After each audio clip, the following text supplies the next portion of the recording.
Hi, I'm Gary Wagnon. I'm the owner of 800 Biz Ninja Marketing. Just a little background about me before I begin our presentation. I have been in business 18 years now. We started out doing websites back in the days of the 14.4 and the 28.8 modems with the horrible dial-up sound, and we always had to be real cautious about the graphics we put on there so the page would load and you could actually get it to move. So we've seen the whole evolution of the web from being able to put a few keywords into meta tags and get the site ranked really well to what we have today, which with Google and its algorithm being somewhat closely akin to the national defense secrets. So we've seen that growth and watched that and really have stayed on top of what it takes to help businesses get ranked. Our focus is on small businesses, and that's what we love to work with. We love working with small business owners and helping them because we know the challenges of the financial challenges that they face. So our goal is to try to help them as economically as possible, but yet still give them good foundation and good footing for what their business is and how they can grow it, and realize the dream they had when they tried to when they launched out in their business. So that's a little background about me. I want to talk to you today about using Google Analytics to make better business decisions. Google Analytics is a powerful tool that's available, and it's a free tool. And a lot of businesses come to me and they say, I want to know how many hits I get on my website. Like, that's the key factor, how many times people hit their website. But there's so much more information that Google provides. It's more than just about page views and the number of visitors a site gets. You can use it to analyze your website. You can use it to analyze leads, signups, downloads, account creations, e-commerce behaviors. There are there are tons of things that can be done with Google Analytics that can help a business owner make good decisions about their website, about their online marketing presence, and about what they need to do to get the most out of their website. So we want to talk about a few of those. Digital analytics is really what we're talking about. It's measuring the different aspects of a decision funnel, and we've all worked with, we all know the concept of the funnel and how you put people in the top and they're inquiring, they're looking, they narrow down their search, they narrow down their what they're looking for, and then the bottom part of the funnel is they fall out in a conversion, either purchase, pick up the phone and call, fill out a form for service, sign up for a freebie of something like that. So that's what digital analytics is all about. And there are three phases of that. The acquisition phase, which involves building awareness and acquiring user interest. So it's really the brand identity. It's really building the brand and getting people to recognize that brand, that your brand and what it means. How do you build awareness for what you have to offer? The behavior part of the funnel is when users engage with a business. Do they fill out a form? Do they sign up for a newsletter?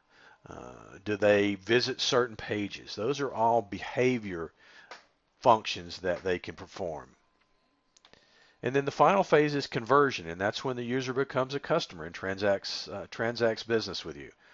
So that's the aspects. And with Google Analytics, we're able to measure and analyze each phase of this process if we just know how to go about doing it. So that's some of the things I want to cover with you in the next little while today. Now, if you're not familiar with Google Analytics, it's a very simple process to set up. All you need is an email address, and it can be your own business email, but I usually recommend people use a Gmail address. It gives you so many other options to go with it. For example, you can utilize the same Gmail to set up your My Business page or your Google Local Business page. where people can write reviews, and you can respond to those reviews and control and see what those and see what's happening in that page. You can use it for YouTube videos. You can use it for to retrieve regular business email through Gmail, which is what I do. I use my regular sales at 800biz.com email. I use Gmail to check it because, for one thing, it has the best spam filter involved. But really, all you have to do is you put in a name for the account, put in the website name, put in the website URL, pick a general category, set the time, click submit. That's pretty much everything that you need to do. When you do that, once you do, you get a tracking code, either a tracking ID or a tracking code. Now, if you're using, if your website or your client's website is an HTML website, the old school type of websites, then you would simply copy and paste this script in the box here, copy and paste that into the heading of your the pages in your website. Now, it may be if you're not familiar with HTML or your client doesn't is not familiar with that, they may have to have a webmaster do this for them. It needs to be put on every page in their website that they want to track. If there are pages that they don't care about, then they can eliminate those. But I always recommend putting it on every page. But if your client is a user or has their website done in WordPress, which is a hugely popular platform nowadays, it's the one I use most frequently, then there are plugins, add-on programs in WordPress where all you have to do is simply insert this UA tracking ID number, insert that into that plugin, and it will automatically add it to each page and track the traffic that goes to each page. So when using WordPress, it's a very simple process anybody can do. But that's the steps in setting it up. It's all you need is to grab that ID and get started. So that's the setup. I wanted to go through that just as something quick and easy to show you how it's done. By the way, all you need to do to go there is you just do a Google search for Google Analytics. If you're already signed in with Gmail, it'll take you right there and you can create your account. So that's the setup process.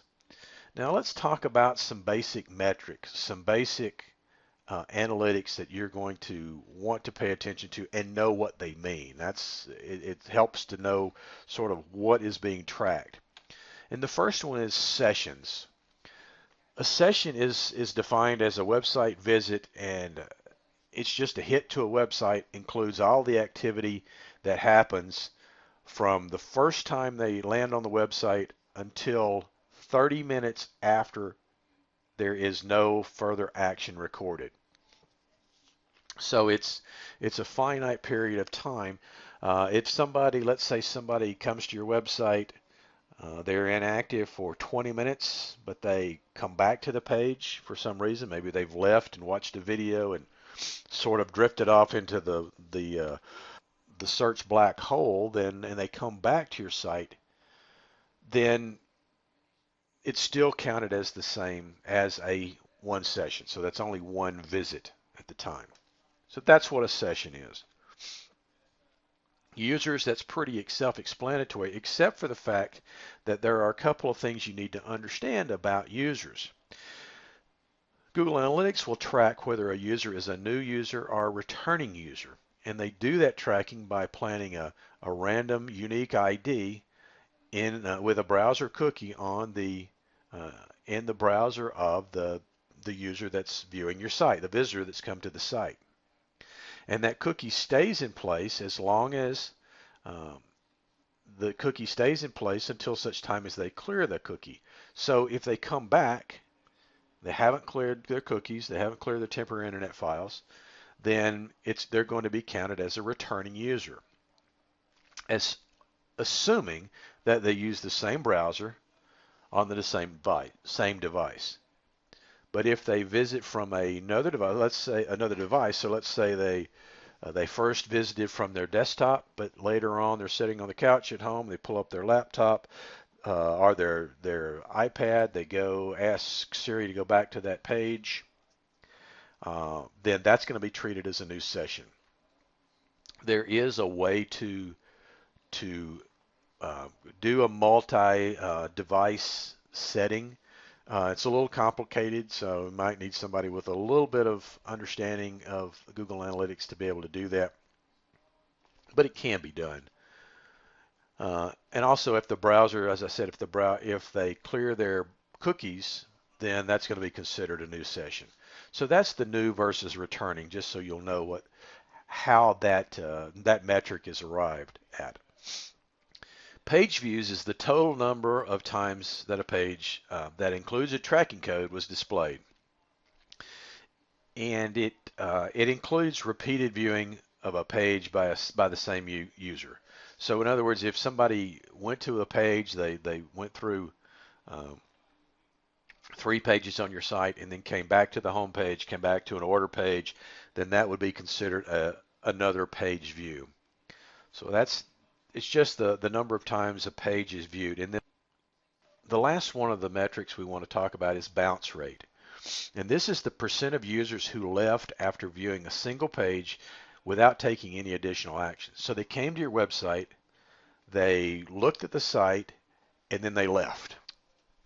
So those are your basic metrics. And what does that look like when you actually get into Google Analytics? Well, it looks something like this. Here's your sessions, your users, page views, pages per session, session duration, how long they spent on your site, and there's your bounce rate. So let's take a couple minutes, and I want to look at bounce rate because that's a factor that gives you a ton of information if you really understand what it's saying, and it gives you some valuable insight into what your website, how it's performing, how it's converting. So what does a high bounce rate tell us? Well, it tells us that it can tell us that the home page or the landing page, may not necessarily be the home page, isn't well organized. It's too hard to find what a user's looking for. So if they come to the page and you've got a ton of information, a ton of written information there, if they can't easily spot what's on that page, then they're likely to go someplace else that will give them a more clear picture. I see it all the time, and this is one of the things that I teach people, especially when we're talking about blogs and creating blog articles. I tend to be a little more wordy than most people when I write a blog article, but I do it in such a way. I'm also very careful about the way I craft those articles because I want to make sure people can easily scan through that article and pick out the high points. So I use bold, I use color, I'll use bullet points or numbered lists. People love lists. They love bullet points. It makes your content stand out. It's the same reason why a newspaper, if you remember what those are, a newspaper is written in small columns with a lot of white space and even with ads to break the eye, because if you put an entire news article in long paragraph form across the page, your eyes would fatigue and you'd give up on reading the article long before you got through it. But because it's broken up in short bursts, you can read it, your eye gets a rest, you read the next paragraph, your eye gets a rest. Same concept with this. I actually teach in some of my blog classes, I teach people that that readers to your site read in an F pattern. So if you'll follow me in this, they scan across the very top of the page. They scan the content across the very top line or two. They scroll down about a third of the way and scan across that about a third of the way down, scan across the page. And then for the rest of the article, they scan top to bottom. So you want to make sure your content is scannable and people can pick up the main concept. You want the main concept to stand out and jump out at them. You want them to be able to get the concept of what you're doing without having to hunt for it. Otherwise, they're going to bounce off the page. Poor or no call to action. browsers to your website are not as intuitive as we think they are. You've got a service-related business. Well, obviously, I want them to call me, right? Do you? Do you tell them where? Do you tell them what you want them to do? Do you have call now with a big button that they can push that'll actually trigger the call button or the call action, especially on a mobile device? Do you want them to buy your product? Do you want them to fill out a form? You have to make that just the focal point of your page if you want them to do something so that it'll stand out and they'll take the action that you're desiring. Don't assume anything. Point it out to them. So that's no call to action is another reason people will bounce. Could also mean that they found what they were looking for and left, and that is good and bad. Paid traffic or social traffic is usually has a higher bounce rate. Part of the reason for that is because it's pulling unqualified traffic. So maybe if it's a search, maybe you're using a paid search and you're way too generic, and when they get to your page, they don't find exactly what they're looking for. So you've paid for traffic through pay-per-click advertising, Google AdWords and such, things as that didn't meet the criteria. So that's one reason for that. Blog traffic, blog articles tend to get higher bounce rate, but they do have a longer duration. People stay on it longer because they'll read the blog. They may find what they want, but they read the entire blog and then they leave. So the reason for for higher bounce rate. Your ideal is to target a bounce rate under 50% for lead generation and content sites. Now, in some cases, a lower bounce rate is okay. Retail sites, a lot of times, because people shop and they look price, they may, if they don't find what they're looking for, they'll bounce off the site. So usually somewhere in the 40 to 60% range is still a decent bounce rate on a retail site. In some cases, it's higher than this. So, but I always tell people to shoot for 50% or better, and that's going to be that's a good target to shoot for. How do we fix that bounce rate? How do we end up getting a higher bounce rate? Well, one of the first things you need to do is make sure your site is mobile responsive. Most local businesses, the number is staggering about as to the amount of business that's searched for from a mobile device. It's in the 75 plus range. In other words, 75% of people that are beginning their search for a local product or service start on a mobile device, a tablet or a phone. Now, if your site doesn't render well on that, then you're losing a good chunk of your business, and that's something you definitely need to monitor and watch. Mobile responsive is a term some people don't understand. They don't understand mobile friendly, but they don't understand mobile responsive. What that means is if I look at a website on my 24-inch monitor on my desktop, it renders perfectly fine. If I look at it on my 20-inch laptop monitor, it still renders perfectly fine. If I scale it down and I look on my 10-inch Samsung tablet, it still renders perfectly fine. And then if I bring it all the way down to my smartphone, it still renders the full page as it's intended with its own special type of navigation. But in essence, with a mobile responsive website, and WordPress is great about doing that, but with a mobile responsive website, it actually, the ones I use, it creates 6 or 7 different size websites so that the site's already ready to go, and once the browser detects what the visitor is using, it'll render that site instantly. So making sure your site's mobile responsive is a crucial factor. Avoid pop-ups. If you want to do a sign up for a newsletter, free giveaway, all those kind of things, those are great to do, but it does tend to have people leave. They get mad if that pop-up is right there in their face when they first land on the page. So use that with caution. You want to have well-organized, scannable content. I've already talked about that on the last slide. So make sure your content is scannable and people can find what they're looking for. And that's a good exercise in trying to get you to look at what's said on your page. Do you use this? I'll give an example. I was looking at a site just the other day for a young lady who just started an event coordinator or event planner type of a business. And she said, "Would you take a look at my website?" I went, "Yeah, sure, fine. I'd be glad to." So I took a look at her website. I scanned through it. It's really attractive. It was nice looking. It was very professional looking. And I scrolled through the site and I turned it around to her and I said, "Tell me one thing. What geographic area do you target?" And she went, "Well, and she started scanning, and nowhere in the content did it say Tucson, Arizona. So she missed the major emphasis that Google was looking for. Google wants to know the geographic area that you're targeting. So, and she didn't spell that out. She also didn't spell out that she did other things as well. So she missed a lot of the, beautifully written, well worded.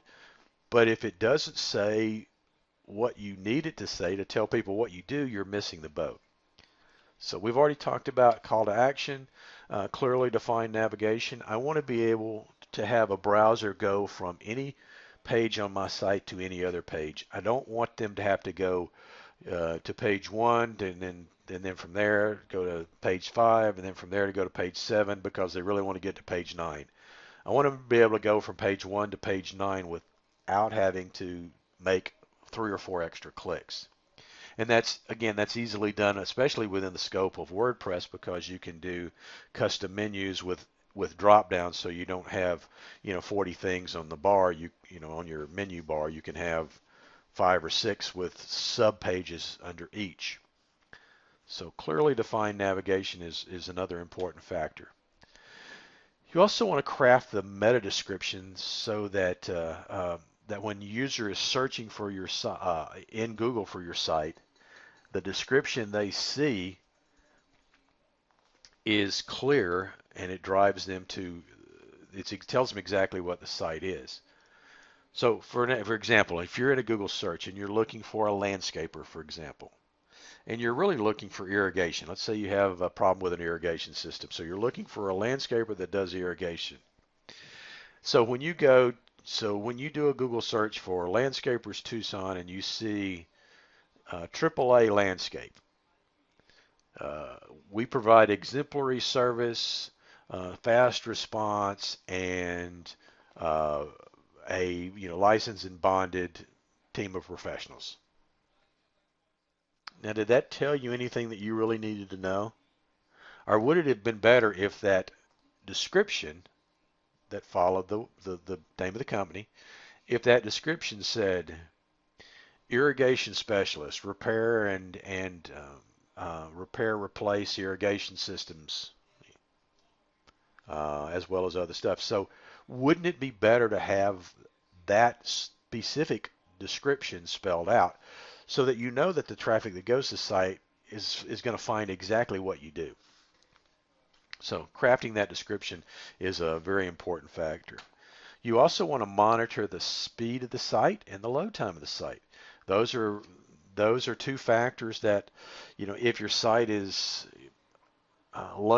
takes longer to load, people are going to bounce off and go on to something that will load faster. They don't want to wait. We don't want to wait more than a second or two to be able for the site to show up. And that's a function of there are a lot of hosting companies out there, hundreds and hundreds of hosting companies, and there's cheap hosting companies of all kinds. $1.99 a month, and or $50 for a year or whatever it might be. But is that really going to be of value because you're saving a few pennies, a few bucks on having a cheaper host, but how much traffic is it costing you? How much are you losing and not converting because the site loads too slow or has other issues? I'm not a fan of I don't think people need to go spend $75 a month for a hosting plan, but I also think they need to understand what they're getting. And there are some good hosting companies out there. I use HostGator is one I use. I also have clients on DreamHost. Those are two of the two different hosting options that I provide, and they do a really good job, and their load speeds are good, and they have, of course, 24/7 monitoring and all that. So it's important. I've been asked a lot of times about GoDaddy. I'm not a fan of GoDaddy's hosting. I see a lot of problems.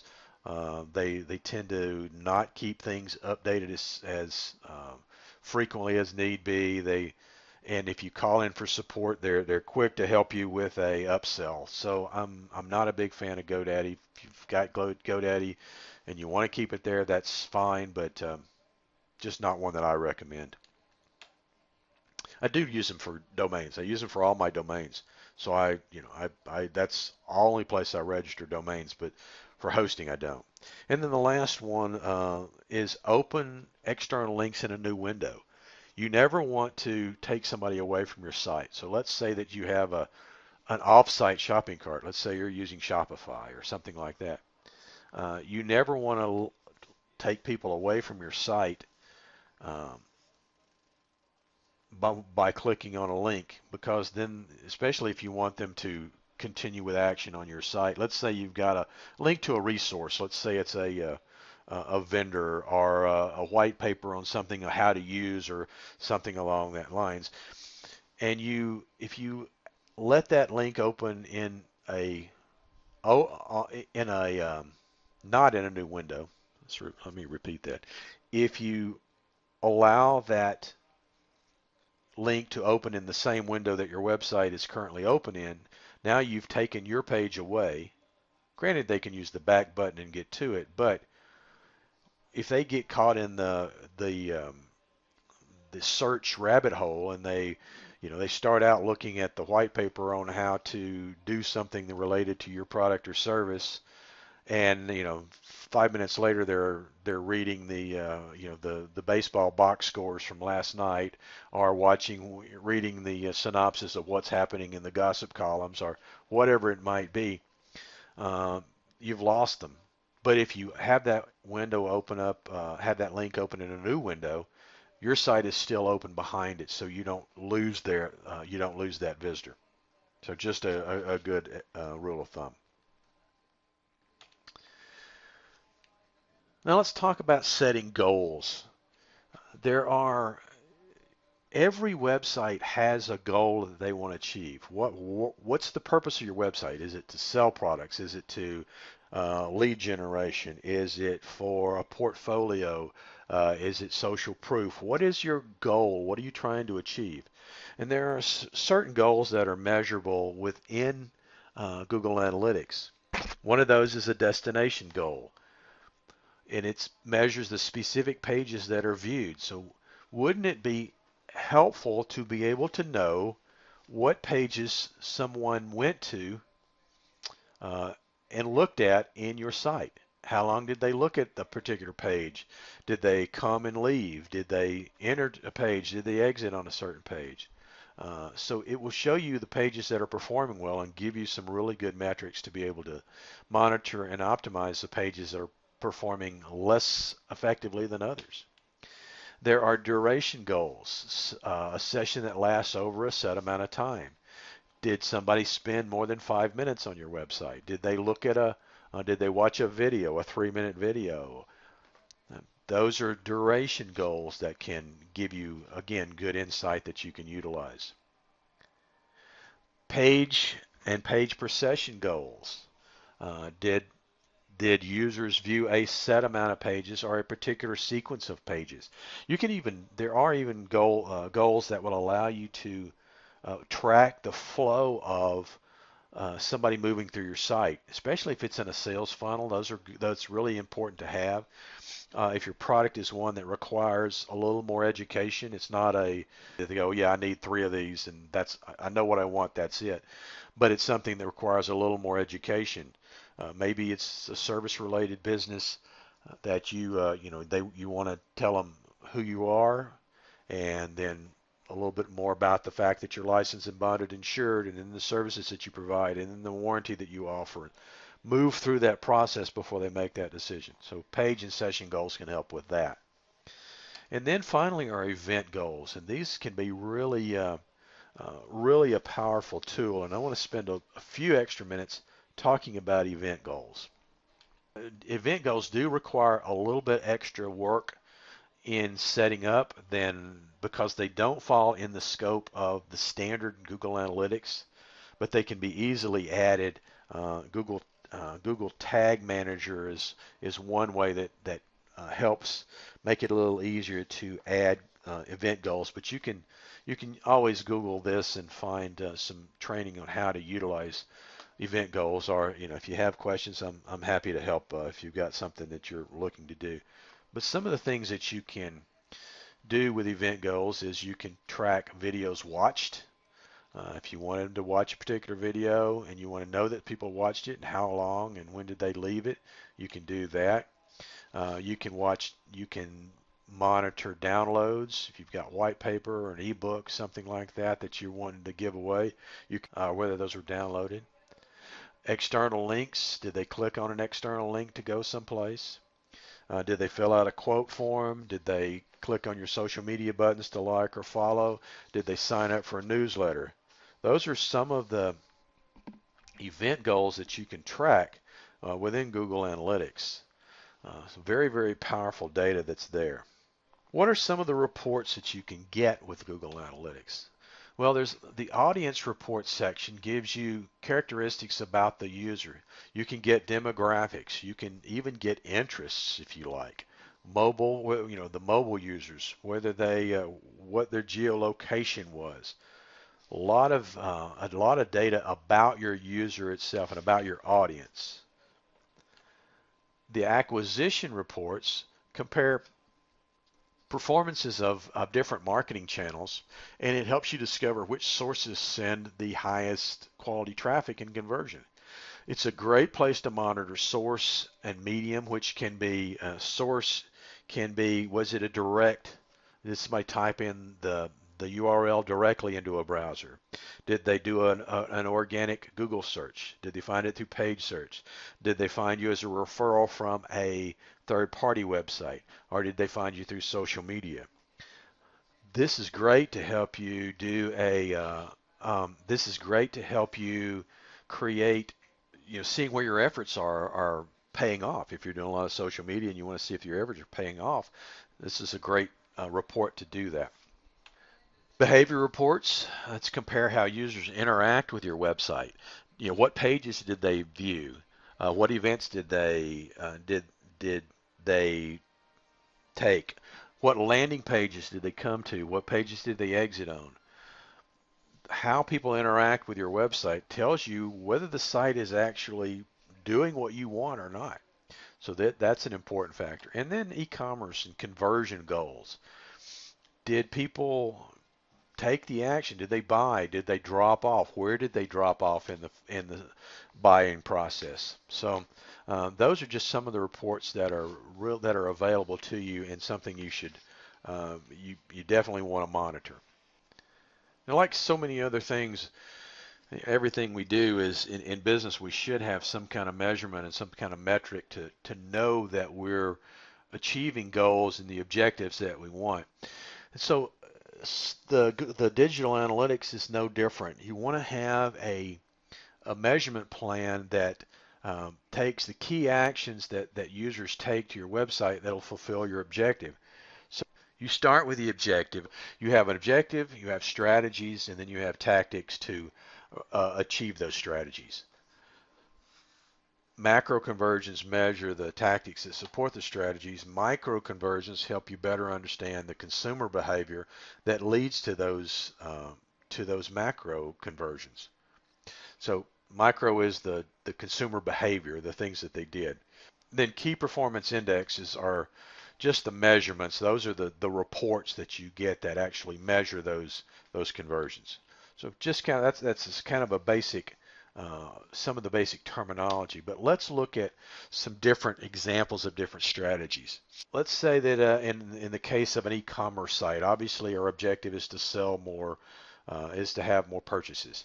So our macro is the purchases, but maybe a micro conversion is a subscription to the newsletter before they're ready to buy. So they subscribe to a newsletter so they keep getting your name, your information, and end up making that buying decision at a later point. If you're a service-related business, maybe they want to you want to have them fill out a contact form, or if you're a portfolio type of business designer or something like that, you want them to fill out a contact form so that you can start the process of communicating with them. But maybe the micro step is first having them follow you on social media.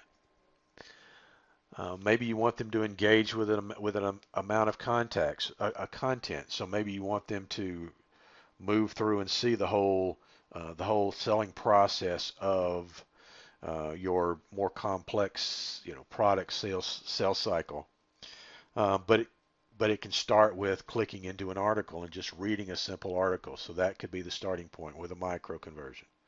Maybe it's completing a support form and then rating an experience. So just some simple strategies, but those are some things that you can use to measure your success with. This sort of gives you just a simple grid of the strategies, the tactics with the key performance measurements. So this is sort of what it would look like. It can be obviously more complex or more simplified than that. One of the things one other function that is a really dynamic feature within Google Analytics is remarketing lists. Now this works with Google AdWords accounts, but it allows you to reach back to potential customers that didn't convert the first time around. So imagine somebody comes to your website, they look at a product, they get down to the purchase stage, but they bounce out. For some reason, they stop the process. Wouldn't it be a powerful tool for you to be able to know who those people were, to be able to capture those customers, and then send them a follow-up, then send a campaign through AdWords that does a little more selling for you, that gets your name back out there in front of them within a short period of time from the time that they fall through the sale process. Remarketing is a huge tool for that. It creates a custom audience that then can be added into AdWords campaigns. Very, very powerful tool that can be used. Now to wrap up, let's just look at a couple of examples of business decisions that can be enhanced with Google Analytics, and we've talked about some of these already, but we'll just kind of refresh your memory and get you thinking about how to utilize this to make good business decisions, and what are some of the things that we can track through with Google Analytics. So we can compare conversion and traffic from desktops and mobile devices.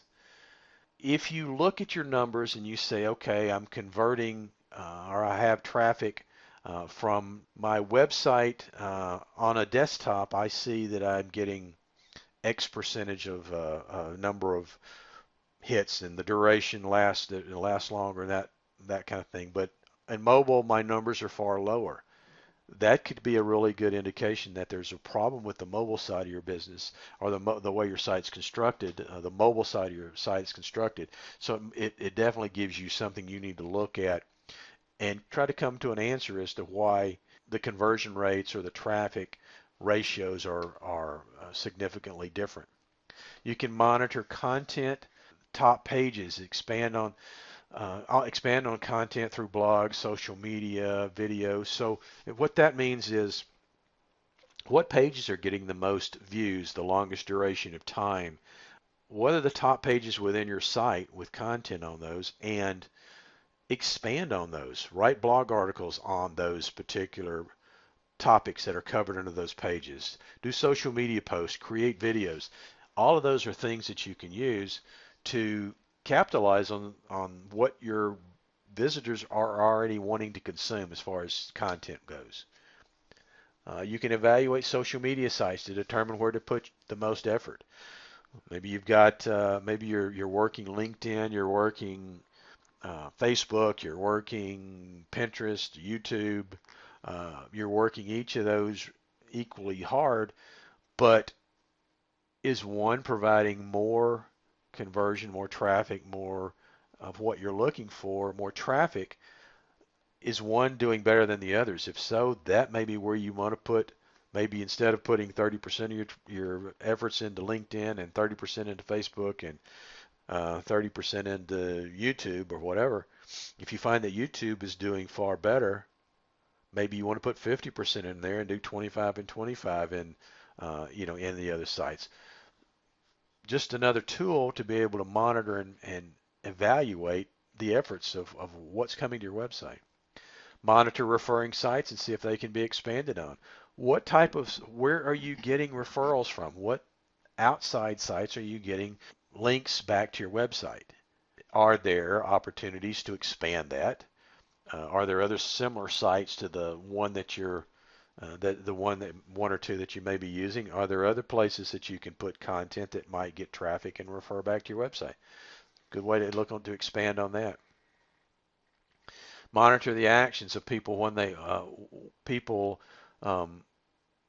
visit a landing page. What page did they land on, and did they take an action or didn't they take an action? Where did they come from? And realize that Google is not always going to send people to your homepage. If somebody's doing a Google search, they're going to send them to the page that is most appropriate for the search that they're using. So did they come to that page and bounce off quickly? Did they find what they were looking for? Was there a call to action on that page? How long did they stay there? Great information to use. Discover what pages are converting best. Check for event goals, for email signups, information requests. Look at shopping process to see where sales are being abandoned. If there's a problem, if there's a problem at shipping and people seem to be dropping off at your on your shipping page or on your payment page, those are things you need to know about, and you need to look at why are they dropping off, and is there something we can do to streamline that those pages. Event goals. Use click to call or email on mobile devices. You want to be able. One of the biggest mistakes I see people make. They create a header for their website, and they put the email in the header. Very prominent, stands right out, easy to see, except for the fact that on mobile device, if it's part of the header, a lot of times it's built into the graphic. And if it's built into the graphic, it's not clickable to call. On a mobile device, you need a click to call button that they can just push it, and it'll automatically activate their the call feature on their phone or email feature on their phone so they can contact you. You don't want them having to copy the number down and try to write it and then try to put it back in. Make it as easy as possible. Just a few of the decisions that you can use through Google Analytics. So I hope this was helpful. If you have any questions or anything, feel free. My information will be in the comments below the video. Feel free to contact me if you have any questions, and look forward to helping you. Thank you very much, and I'll see you on the next video.